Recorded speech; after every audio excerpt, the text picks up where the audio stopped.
خبر شامل کرتے ہیں چنیوٹ سے مختار احمد انصاری کی رپورٹ کے مطابق دارالعلوم جامعہ محمدیہ غوثیہ پیپل منڈی کالووال کے طالب علم حافظ محمد فیضان کا نمایاں امتیاز اور اعزاز۔ محفل حسن قرات مقابلے میں دوسری پوزیشن حاصل کر کے اساتذہ محترم قاری محمد سہیل صاحب اور مدرسے کا نام فخر سے بلند کر دیا۔ متہم مدرسہ ڈاکٹر غلام عباس نے مقابلہ حسن قرات میں طالب علم محمد فیضان ابن محمد الطاف کی کامیابی پر مبارکباد دیتے ہوئے پوری انتظامیہ مقابلہ حسن قرات جس میں حافظ جاوید اقبال صاحب، حافظ محمد رضوان صاحب، قاری سہیل احمد صاحب خصوصی طور پر لائق تحسین ہیں۔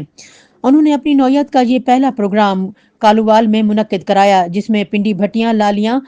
دورہ میاں وال، کالووال کے مدرسوں کے علاوہ کثیر تعداد میں بچوں نے شرکت کی۔ علاقہ بھر سے معزز علماء اور قاری صاحبان مولانا عاطف رضا قادری صاحب، سید حیدر علی شاہ مہر، مختار احمد اور محمد احسان دانش، عبداللہ کلات والے نائب صدر جامعہ مرکزی مسجد محمد اشرف سلطانی، محمد سرور قاضی صاحب، ماہر جہانگیر احمد صاحب اور ان کے علاوہ معززین علاقہ نے کثیر تعداد میں شرکت کی۔